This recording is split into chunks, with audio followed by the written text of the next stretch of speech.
그래서 이제 그 다음에는 2차 방어 작용이다 라고 부르는 거여서 여기는 알고 있어야 되는 상식이 좀 많아야 돼요. 그래서 먼저 제일 첫 번째는 얘를 알아야 되고요. 림프구의 아까 얘기했던 종류. 하나는 B림프, 또 하나는 이제 T림프. 이렇게 종류가 두 개 있는데 혹시 골수라고 들어본 적 있지? 네. 골수 뭐야? 뼈. 그냥 뼈야 뼈. 그렇지. 예를 들면 여기 뼈죠 이렇게. 이렇게. 요 안에 이제 뭐가 있는 거야? 골수. 여기 안에 이제 골수가 있어서 이 골수 안에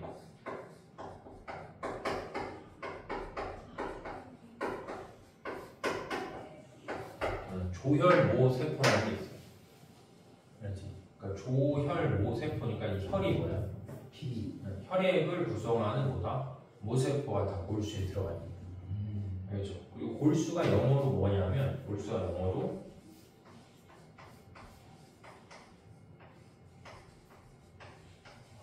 본메로라 이렇게 부르거든. 그래서 우리가 흔히 알고 있는 적혈구, 혈소판 모든 백혈구는 다 어디서 만드는 거야? 여기서 만들어지.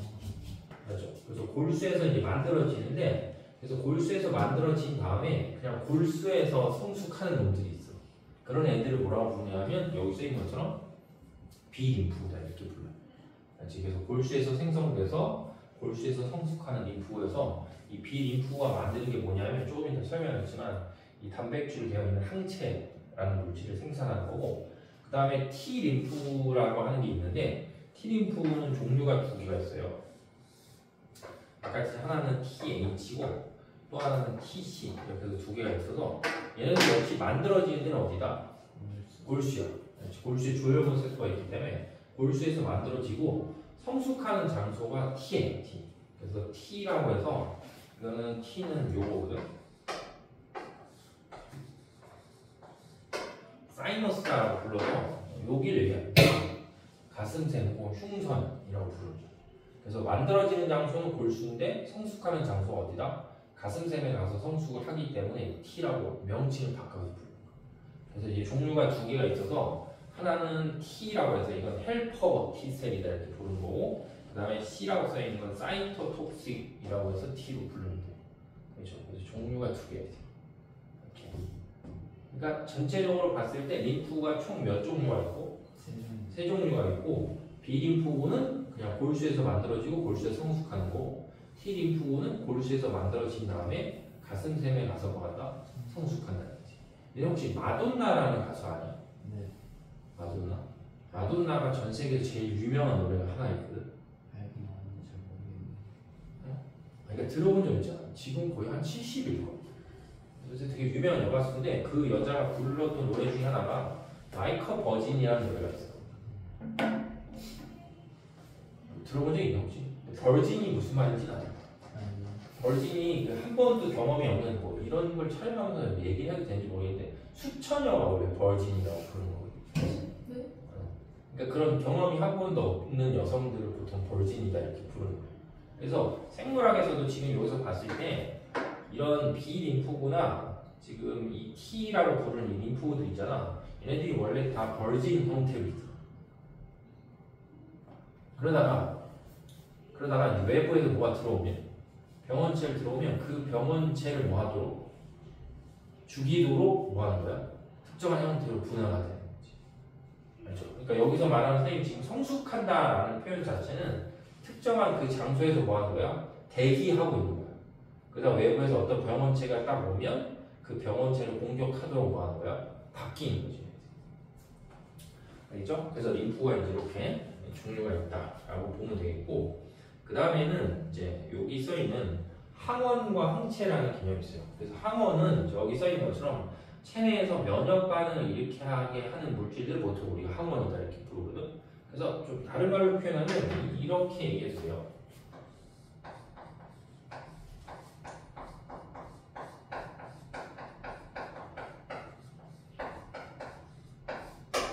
비자기 단백질. 그러니까 자기 몸에 뭐 하는 거야? 존재하지 않는 단백질들이 다 항원이 될 수 있는 거지. 아니면 뭐 꽃가루 같은 거 이런 것도 뭐가 될 수 있어? 항원이 될 수 있어요. 근데 이제 보편적으로 할 때 우리가 문제 풀 때는 대부분 항원이라고 하면 항원은 체내에서 면역 반응을 일으키게 할 수 있는 비자기 단백질이야. 그러니까 예를 들어서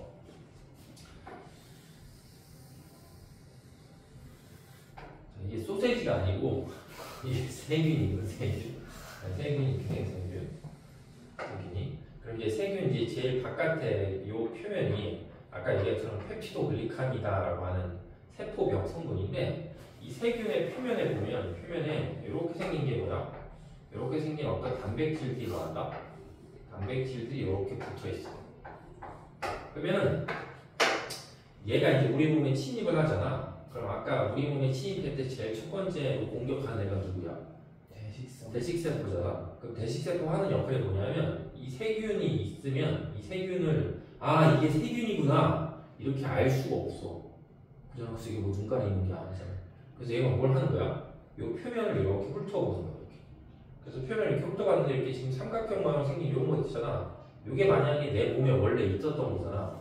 그러면 대식세포가 얘를 뭐로 인식하는 거야? 우리 몸에 있는 걸 인식해서 얘를 절대로 공격을 하지 않아. 근데 만약에 요걸 봤을 때, 요 표면에 있는 걸 봤을 때, 요 표면에 있는 요 단백질이 뭐가 아니면 내 몸에 존재하는 단백질이 아니면 내 몸에 존재하지 않는 단백질을 갖고 있는 놈이구나 라고 해서 얘를 뭐 하는 거야? 얘를 잡아먹고. 그래서 항원이라고 보통 우리가 부르는 게 그러기 때문에 생물학에서 조금 범위는 엄청 넓은데 약간 단출하게 표현하면 내 몸에 존재하지 않는 단백질들을 보통 항원이다 이렇게.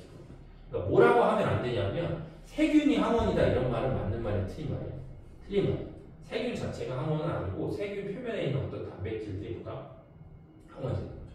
그러니까 예를 들어서 수현은 혈액형 뭐야? B형. 아 그래.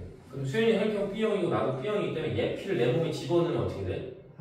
상관없어. 왜 그러냐면 얘 피를 내 몸에 집어넣으면 내 몸에 있는 대세포들은 뭐다? 얘 적혈구를 그냥 뭐로 인식하는 거야?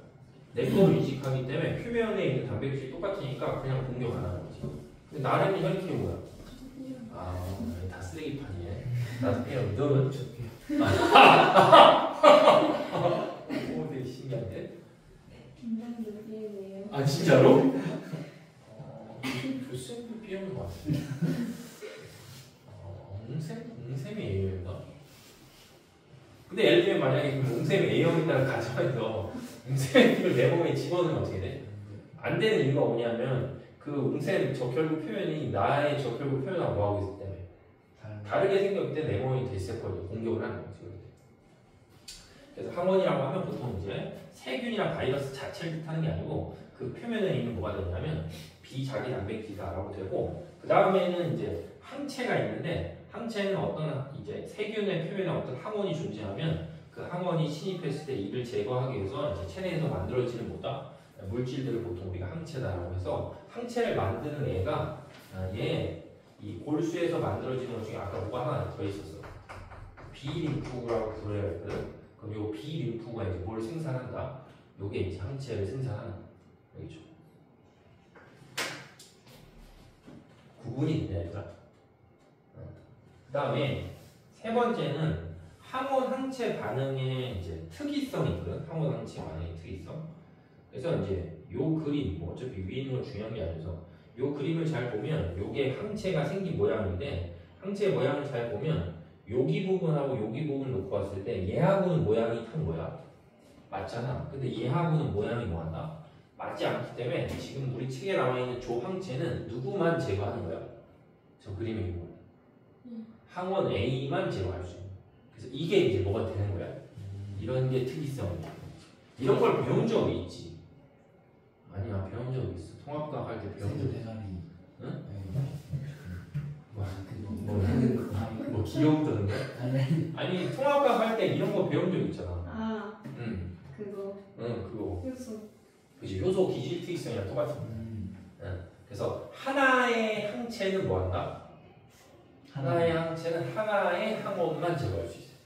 그러니까 만능 항체라는 건 없고 항상 하나의 항체는 하나의 항원으로만 뭐 한다?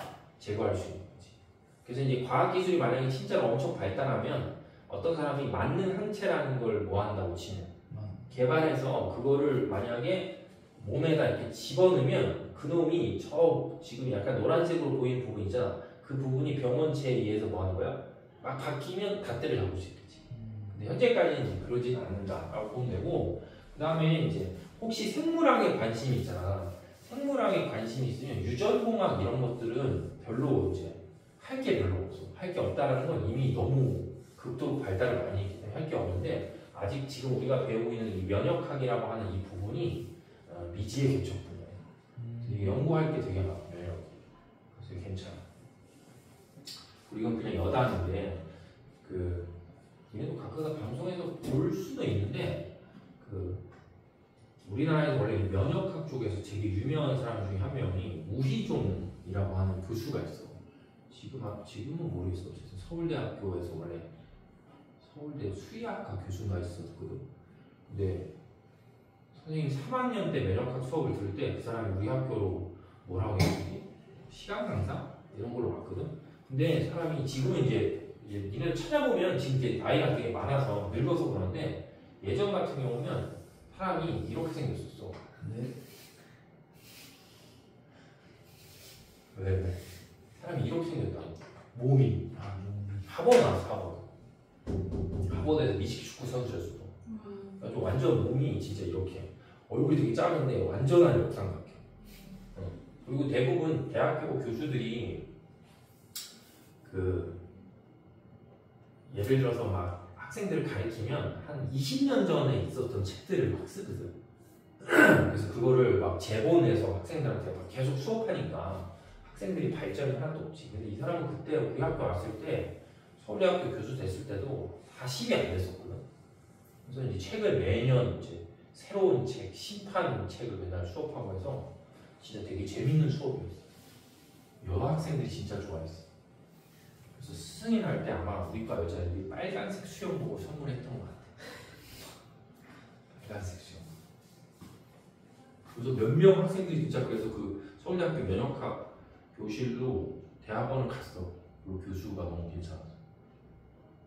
그래서 너네도 이제 생물학 쪽이나 이쪽에 관심이 좀 있으면 면역 이쪽이 되게 괜찮은 분야예요. 알겠죠? 그래서 지금부터 이제 이 그림을 해볼게. 이 그림만 잘 이해하시면 돼요. 그래서 처음 이제 왼쪽부터 시작하면 여기 이제 뭐가 침입하는 거야? 항원이 침입을 해. 그럼 항원이 침입하면 이제 대시세포가 저 항원을 뭐 하는 거다? 잡아먹어. 그럼 이게 특이적인 거야? 비특이적인 거야? 이게 비특이적인 거야. 그래서 비특이적인 형태로 얘를 뭐 하냐면 잡아먹어요. 그럼 이제 잡아먹으면 제가 잡아먹는다는 의미가 이제 저 대시세포가 쟤를 이제 자기 몸 안으로 들어와서 식균 작용을 하는데, 식균 작용을 할 때 뭘 하지 않냐면 저 세균 자체 전체를 완전히 다 분해하진 않고, 아까 얘기했듯이 표면에 보면 뭐가 있어? 표면에 보면 비자기 단백질 있잖아. 그 비자기 단백질은 뭐한다? 비자기 단백질 같은 경우는 자기 표면에다 이렇게 붙여놔요. 그러니까 다시 해볼게. 무슨 말인지 못 알아듣는 것 같으니까. 여기는 이렇게 뭐가 있어? 이렇게 세균이 있어. 세균 표면에 아까 본 것처럼 이렇게 생긴 뭐가 있다? 비자기 단백질이 있으면 백혈구와 그러니까 대세포가 얘를 뭐야? 얘를 이렇게 잡아먹잖아. 그럼 얘를 싹 모아면서 분해하면서 자기 표면에 뭐한다? 자기 표면에 이렇게 삼각형 모양으로 생긴 비자기 단백질들을 뭐야? 이렇게 붙여놓는 거. 그래서 이거를 보통 영어로 표시하면 이렇게 표시해.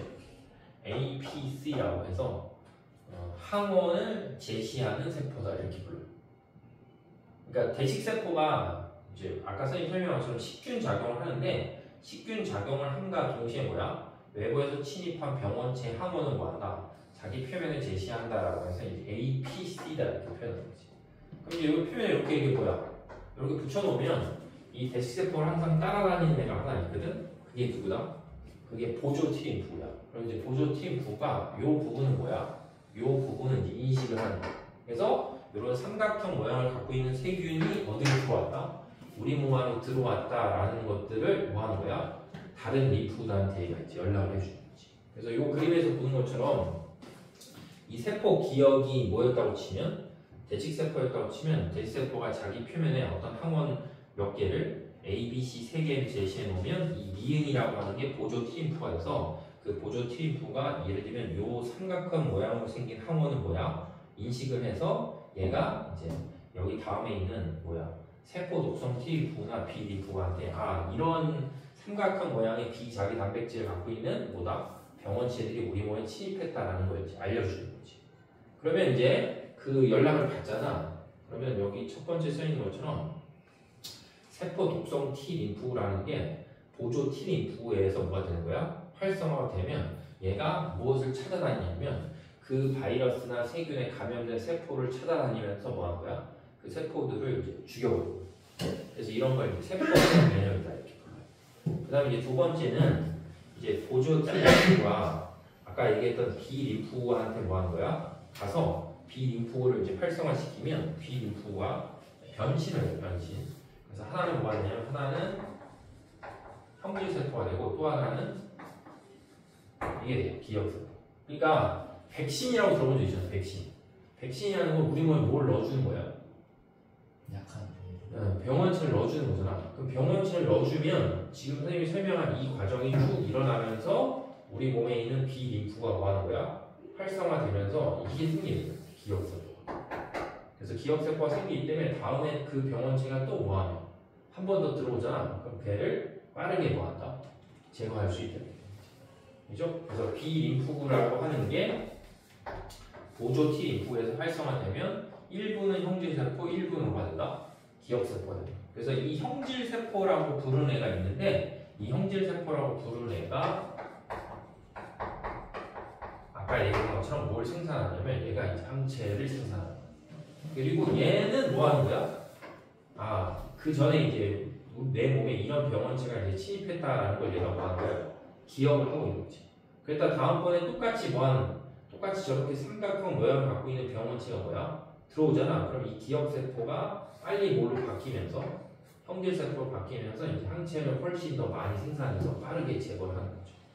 그래서 여기 써 있는 것처럼 제일 처음에 B림프구에서 일어나는 걸 우리가 뭐라고 부르는 거야? 1차 면역 반응이라고 이렇게 불러요. 그러니까 백신은 인위적으로 뭘 일으킨다? 1차 면역 반응을 일으키는 거야. 게다가 그 다음에 항원이 뭐 하게 되면 항원이 다시 또 재침입하게 되면 똑같이 보조 T림프가 이제 기억세포한테 정보를 뭐야? 주면 기억세포가 다시 형질세포로 분화하면서 뭐 한다? 항체를 훨씬 처음보다 더 많이 생산하는 거지. 그래서 이런 걸 뭐라고 부르냐면 이런 걸 2차 면역 반응이라고 불러요. 그러니까 오늘 배운 걸 이제 전체적으로 얘기해 보면 제일 처음에 무슨 방어 작용이 있고 1차 방어 작용이 있어. 그 1차 방어 작용이 다 뚫리면 그 다음에 뭐가 있다? 2차 방어 작용이 있고 그 2차 방어 작용 중에 하나가 뭐다? 세포성 면역이 있고 또 하나가 뭐가 있냐면 체액성 면역이다 해서 B림프가 항체를 생산해서 뭐 하는 거야? 제거하는 게 이제 체액성 면역이 되겠죠. 근데 그 체액성 면역이 일어나는 게 1차와 뭐가 있다? 2차. 그럼 몇 차도 가능하겠어? 3차, 4차 이것도 가능하겠지. 그렇죠? 자, 그래서 이제 뒤에 넘겨서 3번에 보시면 그 얘기가 나와 있어요.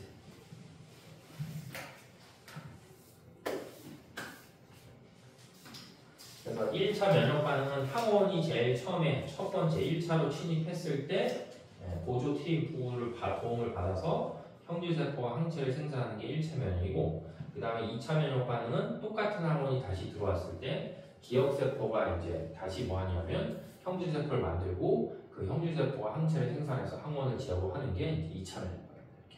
그래서 이제 이 그래프를 보시면 이 그래프를 이제 설명을 좀 해볼게요. 이 그림에서 보면 제일 처음에 여기서 항원이 뭐한다? 항원이 1차적으로 침입을 해. 그러면 항원이 1차적으로 침입하면 한동안은 항체의 농도가 뭐하지 않는 거야? 늘어나지 않아. 왜냐하면 아까 얘기했듯이 2차 방어작용은 약간 뭐하게 일어나야 돼? 천천히 일어나야 돼. 그러면 요 지금 병원체가 침입하고 여기 지금 시간을 써놨으니까 예를 들면 요 기간 동안은 누가 계속 활동을 해주는 거야? 저 앞에 기간 동안. 대식세포가 싸워줘. 그래서 보통 우리가 이제 이런 것들을 이런 기간을 잠복기라고 불러요. 이제 대식세포가 이제 막 싸우면서 아까 얘기했듯이 대식세포가 이제 항원을 뭐 하게 되면 제시를 하게 되면 그 제시된 항원에 대해서 B림프가 항체를 생산함으로 인해서 그 항체를 통해서 항원을 제거를 하는 거예요. 그러다가 이제 체내의 항원이 다 뭐가 되면 제거가 되면 다시 항체의 농도가 쭉 떨어지는 거죠. 그랬다가 다시 여기서 있는 것처럼 한 28일쯤 됐을 때 항원 A가 한 번 다시 뭐 하는 거야? 더 들어오는 거야. 그러면 두 번째로 들어왔기 때문에 우리 몸에 항원 A에 대한 뭐가 있다? 응? 항원 A에 대한 뭐가 있는 거야? 기억세포가 있는 거예요. 그럼 그 기억세포가 처음하고 다르게 빠르게 뭐 하는 거다? 빠르게 반응하면서 항체를 뭐 한다? 더 많이 생산해서 그 두 번째로 침입한 항원을 빠르게 제거하는 거지. 근데 지금 요 28일 됐을 때 항원 A랑 항원 B를 같이 넣어주는데 항원 B에 대해서는 그래프를 보면 다시 몇 차 반응이 일어나는 거야? 1차잖아. 이 뜻이 항원 항체 반응은 특이성이 있기 때문에 항원 B에 대한 거는 뭐 한다? 다시 그냥 처음부터 시작하는 거야.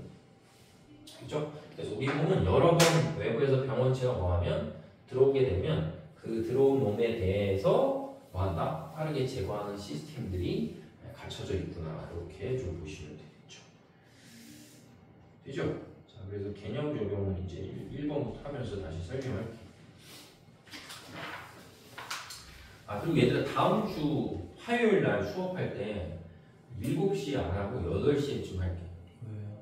그 설명회가 있어가지고 설명을 하고 선생님 쪽으로 넘어야 돼서 아마 시작해서 8시쯤에 할 것 같아요. 11시까지. 아니, 그렇진 않을게.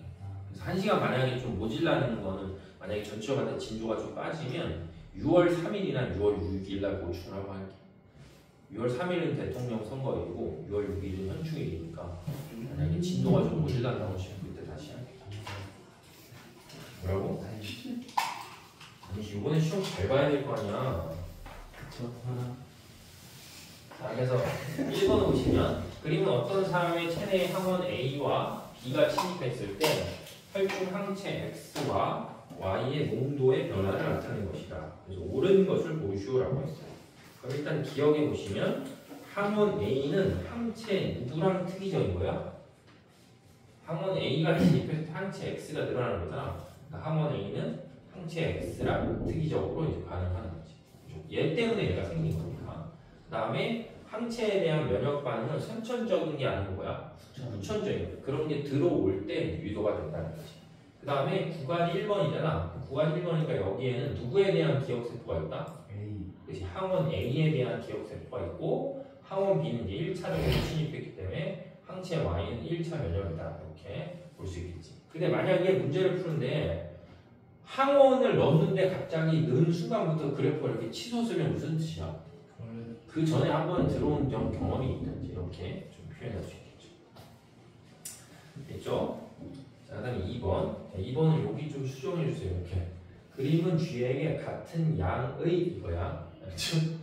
그래서 같은 양의 항원 A와 항원 B를 동시에 투여한 후에 각각에 대해서 형성된 항체 A와 B의 농도다. 이렇게. 그럼 이게 조금 전에 얘기한 것처럼 항원 A하고 B를 동시에 뭐 했더니 투여했더니 항체 A는 수치가 확 올라가 있잖아 이미.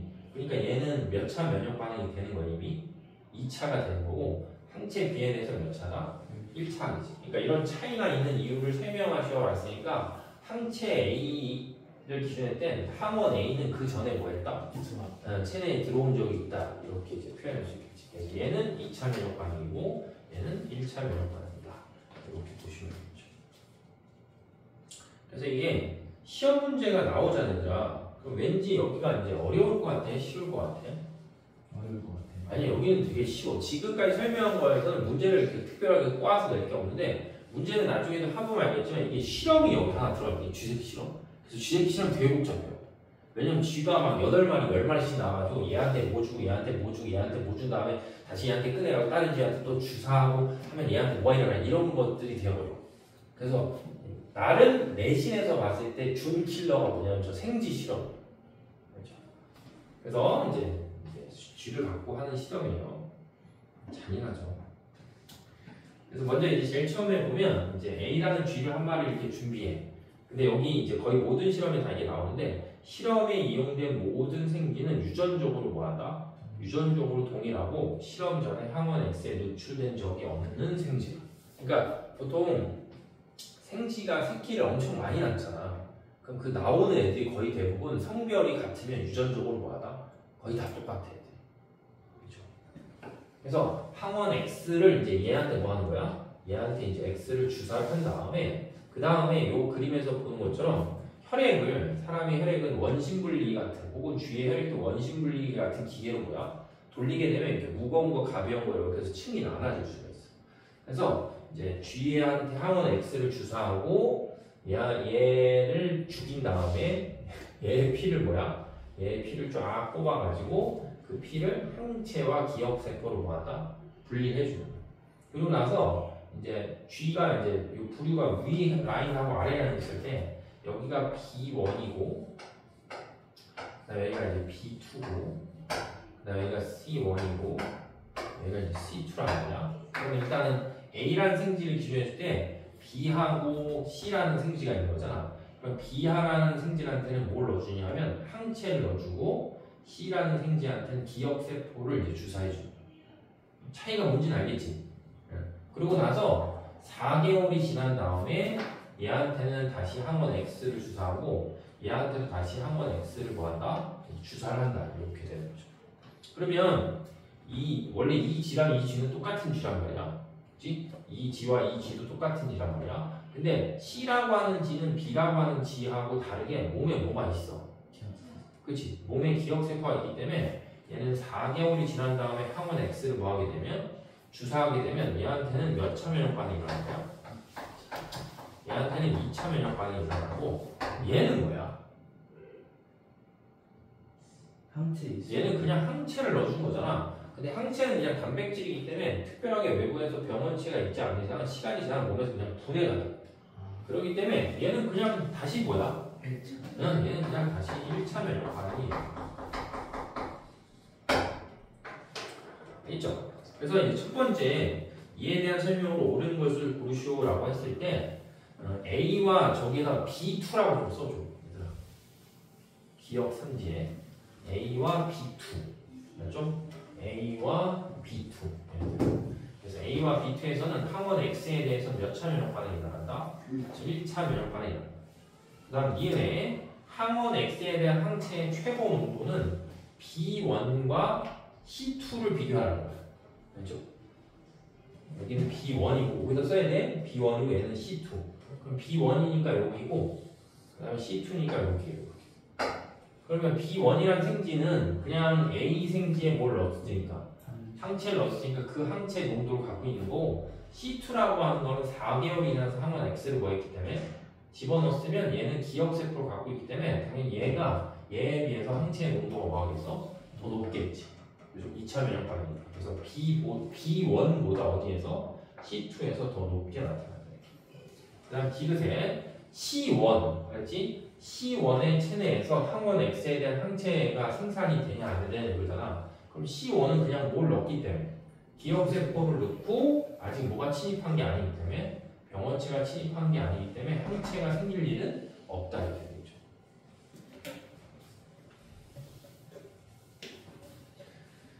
자, 그 다음에 이제 두 번째도 G 갖고 이상한 실험이에요. 그래서 일단 생지 A한테 항원 X를 1차적으로 주사하고 그 다음에 4개월이 지난 다음에 항원 X를 2차로 주사하는 거야.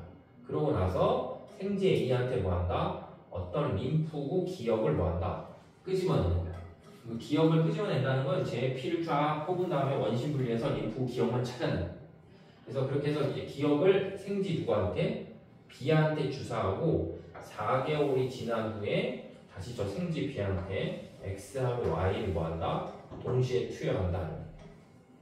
그랬더니 그래프가 이렇게 생겼어. 그럼 이게 무슨 뜻이야?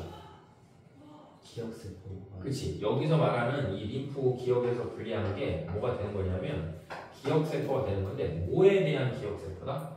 그치? X에 대한 기억세포가 되는 거지. 그래서 생지 B한테는 X에 대한 기억세포가 뭐하기 때문에 존재하기 때문에 그래서 이렇게 항체 X의 농도가 올라가니까 항체 X를 기준했을 때는 이게 2차 면역 반응이 일어나고 그 다음에 항체 Y는 그냥 이렇게 생겼으니까 이거는 몇 차다?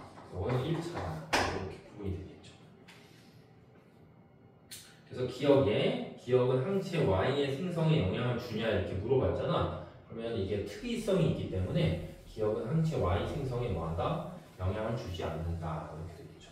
그 다음 니은에 가에서 생지 A에게 항원 X를 1차 주사했을 때는 항체 X가 생산이 되냐 안 되냐인데 당연히 생산이 되겠지. 1차 면역 반응이니까. 그 다음 디귿에 가에서 항원 X가 유입된 생지 B에서는 기억이 형질세포로 분야라고 했을 때 아까 얘기도 했는데 기억세포 자체가 뭐가 되는 거 아니야? 항체를 생산하는 건 아니고 다시 한번 해볼게. 그러니까 아까 선생님 설명할 때 뭐가 있었어? B림프라는 놈이 있는데 이 B림프라고 하는 놈이 외부에서 뭐가 들어오면 항원이 들어오잖아. 그럼 그 보조 T림프에 의해서 이 B림프가 두 개로 바뀌는 거예요. 그래서 하나는 뭐가 되고 하나는 형질세포가 되고 뭐가 될까? 또 하나는 이제 기억세포가 되는 거예요. 그러면 이 두 개 중에 형질세포가 뭘 생산한다? 이게 항체를 생산한다. 그럼 지금 설명한 게 몇 차 면역 반응인 거야? 이게 1차 면역 반응. 그럼 그 다음에 다시 한번 똑같은 병원치가 뭐야? 들어오면 다시 요 기억세포가 항체를 생산하는 게 아니고 요 기억세포가 다시 또 뭘로 바뀌는 거야? 요 기억세포가 형질세포랑 뭐다? 또 다른 기억세포로 또 바뀌는 거죠. 그래서 다시 이제 요 형질세포가 또 뭘 생산한다? 항체를 생산한다.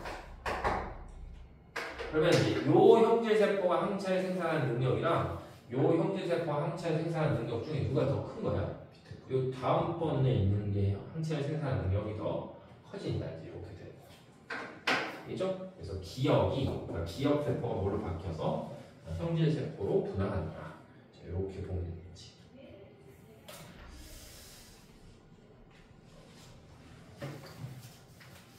그 다음 이제 5번도 해볼게요.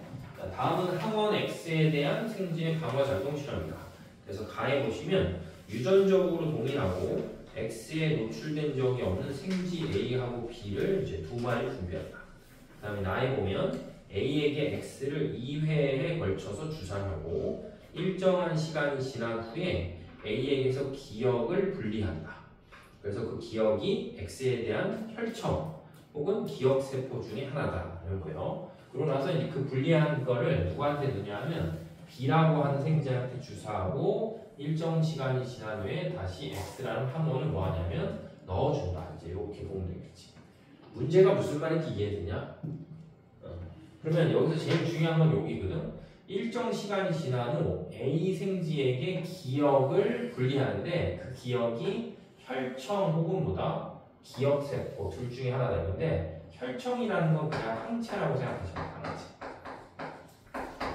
그러니까 항체 또는 기억세포 어떤 걸 하나 뭐 하는 거야? 끄집어내고 그거를 누구한테 주사하냐면 그거를 B한테 이제 주사하는 거죠.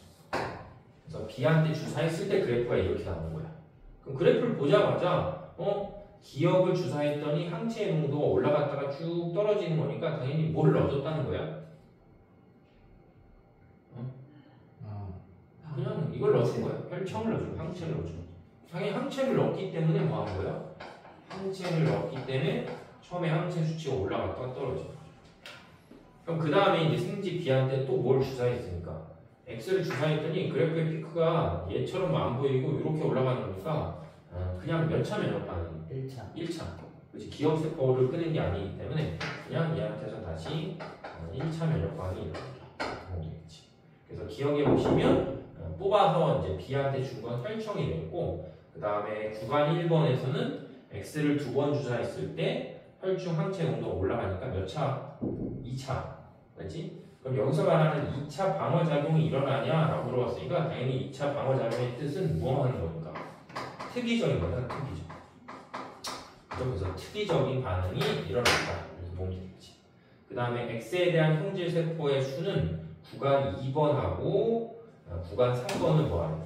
비교하시오 나왔으니까 일단 구간 2번에는 X에 대한 형질세포 자체가 뭐야? 존재하지 않는 거지. 그죠? 뭐 병원치가 들어오니까. 그래서 구간 2는 아예 없고 구간 3에서는 당연히 항체의 양이 뭐하기 때문에 늘어나기 때문에 형질세포의 수가 이제 어느 정도 존재한다. 이렇게 보면 되겠지.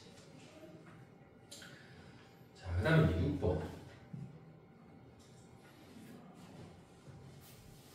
자, 6번을 보면 그림 가라는 체내의 항원 A가 1차 침입했을 때 그림이다. 이렇게. 그래서 선생님 여기 지금 이게 다 써놨는데 일단 얘네들 잘 보시면 제일 처음에 순서가 나야. 왜냐면 나가 항원 A가 들어왔을 때 그거를 대식세포가 뭐하고 있는 거야? 대식세포가 이렇게 잡아먹고 있는 그림 보면 그림을. 그래서 이제 나가 제일 처음이고 그 다음에가 뭐냐면 그 다음에가 나예요. 그러니까 이런 항원이 들어오게 되면 그 항원에 대한 뭐다 표시를 대식세포가 해놓으면 그 따라다니는 뭐가 보조 T 림프라고 하는 놈이 그놈을 뭐 하는 거야? 인식을 하는 거지. 그러고 나서 그 보조 T 림프라고 하는 놈이 세포 니은한테 뭐 하는 거야? 아, 요런 항원을 갖고 있는 바이러스나 세균이 들어왔다는 걸 뭐 하는 거야? 알려주면 요 B 림프가 뭐가 되면서 형질세포가 되면서 뭘 생산한다? 항체를 생산한다. 그러니까 순서상으로 할 때 제일 처음에 누구고? 나. 그죠? 그 다음에 뭐다? 나, 그 다음에 가, 그 다음에 다. 이렇게 되겠지. 구분이 되죠? 그래서 이렇게 생긴 그림이 학교 내신에서는 거의가 아니고 그냥 무조건 100% 내는 거니까 이 그림을 보고도 아, 얘는 대시세포, 얘는 보조 T림프고, 그 다음에 얘는 B림프고, 이게 이제 형질세포로 바뀐다. 이렇게 순서를 좀 기억하면 되겠지. 그래서 기억해 보시면 방어작용의 순서를 기억하면 되고, 그 다음 니은에 나는 뭐냐라고 했잖아. 그럼 나는 특이적인 거야, 비특이적인 거야? 이거 아까도 얘기했지만 이건 대식세포니까 비특이적 방어작용이겠지. 그 다음에 디귿에 기억. 나중에 기억 있잖아. 그럼 얘는 뭐니까? 보조 T림프니까 보조 T림프는 가슴샘에서 뭐한다? 성숙한다. 그러면 생성되는 장소는 어디고? 골수. 그렇지. 그것도 좀 구분해야 되니까 그 두 개를 잘 차이점을 보면 되겠죠. 자, 그 다음에 이제 다음 페이지로 넘어가시면 백신과 면역 혈청이다라고 해서 그냥 백신은 이제 아까도 얘기했지만 뭐가 목적이냐면 그냥 예방하는 게 뭐다? 목적이다. 이제 그 정도 보면 되겠고, 그 다음에 면역 관련 질병인 알러지, 뭐 자가 면역 질환, 그 다음에 후천성 면역 결핍증, 뭐 이런 것들이 쭉 있다라고 보면 되는데 가장 시사성이 있는 건 나머지 그냥 읽어보면 되는데 가장 시사성이 있는 거는 그 3번이요. 후천성 면역 결핍증이라서 사람의 면역을 결핍하는 바이러스가 보조 T림프구를 파괴한다.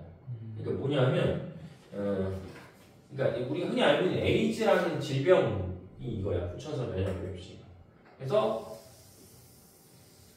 예를 들면 요 세포가 보조 T림프구였다고 쳐. 알죠? 그러면 저 HIV라고 하는 저 사람 면역 결핍 바이러스의 숙주 세포가 얘야. 그래서 이제 예를 들면 HIV 바이러스가 체내를 뭐하게 되면 체내로 침입하게 되면 그 바이러스가 보조 T림프구에 뭐하는 거야? 들어가는 거야. 그럼 보조 T림프에 들어가면 보조 T림프 입장에서 봤을 땐 자기 체내에 존재하지 않는 이상한 물질이 자기한테 들어왔잖아. 그러니까 뭐하는 거야? 이런 물질이 나한테 들어왔어라고 이렇게 표시를 하거든. 그러면 세포 독성 T림프가 뭐하는 거야? 세포 독성 T림프가 얘 안에 뭐가 있으니까 HIV 바이러스가 있으니까 얘를 뭐하는 거야? 얘를 공격하는 거야. 그래서 우리 몸에서 무슨 수치가 확 떨어진다? 보조 T림프의 수치가 떨어져. 근데 보조 T림프의 수치가 떨어지면 무슨 문제가 생기냐면 아까 얘기했듯이 외부에서 병원체가 들어오면 제일 처음에 공격한 애가 누군데? 대시세포인데 대시세포가 걔랑 싸우다가 안 되면 보조 T림프한테 뭐야? 이런 병원체들이 들어왔다는 신호를 주면 얘네가 보조 T림프가 B림프나 세포 독성 T림프를 모았다. 활성화시키는 역할을 해주거든. 근데 얘가 다 뭐하니까? 얘가 다 죽잖아. 그러니까 우리 몸의 면역체계가 누구만 작동을 하는 거야? 대식세포밖에 없는 거야. 그러니까 예를 들면 감기 같은 거 걸리잖아. 그래도 뭐야? 자칫 잘못하면 죽어. 그러니까 평생 무균실에 살아야 되니까. 아니면 약을 이만큼씩 뭐 하는 거야? 먹어서 HIV 바이러스가 체내에서 이렇게 뭐 하는 거다? 증식하는 걸 막는 거죠. 그래서 돈이 많으면 에이즈 걸려도 괜찮아요. 왜냐면 약을 계속 먹으면 되니까. 면역 억제제 약을 먹으면 되니까. 근데 돈이 없으면 죽어요. 그래서 원래 이제 사람한테 있는 질병이 아니고 원숭이나 그런 뭐 고릴라 그런 애들이 갖고 있는 질병이 그게 사람한테 넘어온 거지. 되겠죠? 그래서 이제 하나 다 했습니다. 잠깐 쉬었다가 이제 혈액형만 하면 끝이에요.